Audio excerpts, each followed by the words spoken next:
দেশে বিদেশে যে যেখান থেকে আমাদের এই ভিডিওটি দেখছেন সবাইকে আমাদের পক্ষ থেকে আন্তরিক ধন্যবাদ, অভিনন্দন। অলরেডি আপনারা বুঝতে পারছেন যে আজকে আমরা কী বিষয়ে কথা বলতে যাচ্ছি। ধানের মাজরা পোকা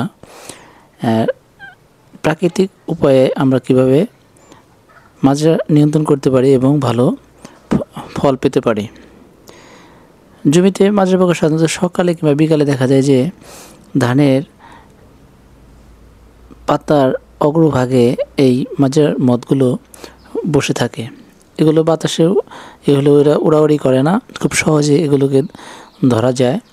আবার যদি আপনি চান তো দেখা গেছে যে আমরা ছোটোবেলায় বই পুস্তকে পেরেছি যে জাল দিয়ে সমন্বিতভাবে পোকা দমন করা যায়।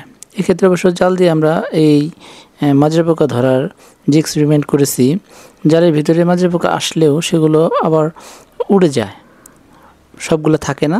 যার কারণে আমরা ইচ্ছা করলে আপনারা ট্রাই করতে পারেন। আমরা এখানে ট্রাই করছি, কিছু আসে কিছু থেকে যায়, যার ফলে জাল দিয়ে যথাযথভাবে মাজরা পোকা দমন করা কঠিন। তবে জালে অন্যান্য পোকাগুলো যেরকম ফড়িং কিংবা মাছি জাতীয় পোকা, এই ধরনের পোকাগুলো আটকে থাকে এবং জাল করে সহজেই এই পোকাগুলো মারা যায়।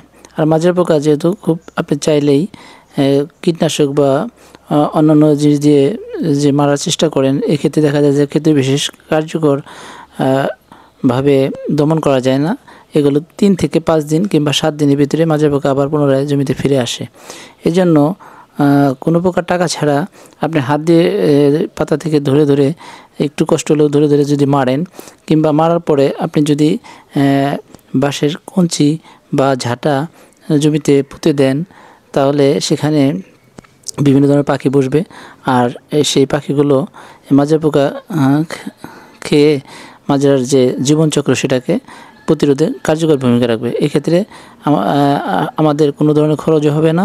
আবার রাসায়নিক যে সার কীটনাশকের প্রয়োগ যে বিরূপ প্রক্রিয়া থাকে সেটাও খাদ্যের উপর থাকবে না, ফলে আমরা একটা স্বাস্থ্যকর খাদ্য শস্য উৎপাদন করতে সক্ষম হই।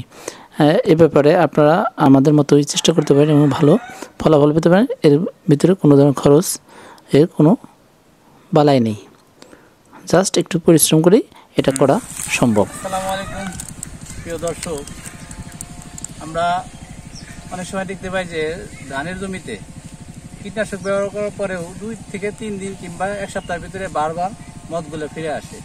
এই আপনার যে মদ, এই মদ মূলত 5 থেকে 7 দিনের ভিতরে তাদের জীবনচক্রে পাতায় ডিম পাড়ে।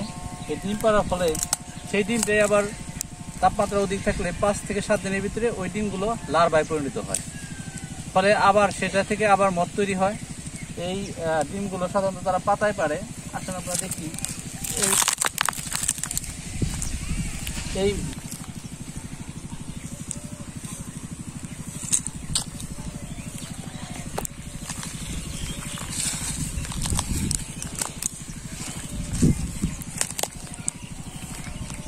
দেখেন পাতা এখানে কাছাকাছি, এই যে মতে এরকম ভাবে পাতার উপর ডিম পারে। এই ডিমগুলোই 5 থেকে 7 দিনের ভিতরে লার্ভায় পরিণত হয়। এগুলো যখন লার্ভায় পরিণত হয় তখন ডিমগুলো নিচে পড়ে যায় জমিতে, তখন তার পরবর্তী লার্ভার পরবর্তী আবার পুনরায় মতে ফিরে আসে, ফিরে এসে বারবার মাজরা তৈরি করে, যার ফলে এই ধান কেটে দেয়। এই দেখেন আমাদের জমিতে এইভাবে মাজরাগুলো লাগছে। এই যে হ্যাঁ, এই সবাই দেখা গেছে এই পাশকাঠিগুলা কাটছে। পাশকাঠি কেটে জমি এখন তো এই জমিটা মোটামুটি কাজ তৈরির দিকে যাইতেছে, এরকম ভাবে কাটে এই মাজরা লার্ভাগুলা। কাটার ফলে এরকম জমির ব্যাপক ক্ষতি হয়, ফলে ধানের উৎপাদন কমে যায়। আর যদি এই মদগুলা যদি আমরা হাতে ধরে কিংবা নেট দিয়ে, আপনারা দেখতে পাচ্ছেন যে কিছু হাতে ধরে মারছি, আর নেট দিয়ে ধরে যদি মারি তাহলে দেখা যাচ্ছে মদগুলো যদি না থাকে তাহলে তার ডিম পারবে না আর লার্ভা তৈরি হবে না, ফলে জমিতে ধানের মাজার সমস্যা দূর হয়। আর এই জন্য হাতে ধরা কিংবা নেট দিয়ে মারার পরে এমনি যদি আপনারা ঝাঁটা কেটে দেন কিংবা বাঁশ দিয়ে কেটে দেন, তাহলে পাখিগুলো বসবে, প্রাকৃতিক নিয়মেই এই পোকাগুলো খাবে, ফলে মাজরার আর সমস্যা থাকবে না। এক্ষেত্রে আমাদের এই ওষুধ বারবার প্রয়োগ করার ফলে যে রাসায়নিক এই যে একটা ফসলের উপর যে প্রভাব ওটা তো আর শেষ হয় না। এটা অর্গানিক সিস্টেম ভাবে আপনার মনে করেন যে প্রাকৃতিক সিস্টেমেই এই মাজরা দমন করা যায় এবং ভালো ফলাফলও পাওয়া সম্ভব, কোনো সন্দেহ নেই। মাজরার সমস্যা এরকম সমস্যা নাই।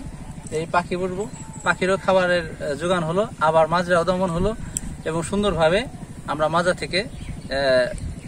মাজরার সমস্যা থেকে নিস্তার পেতে পারি।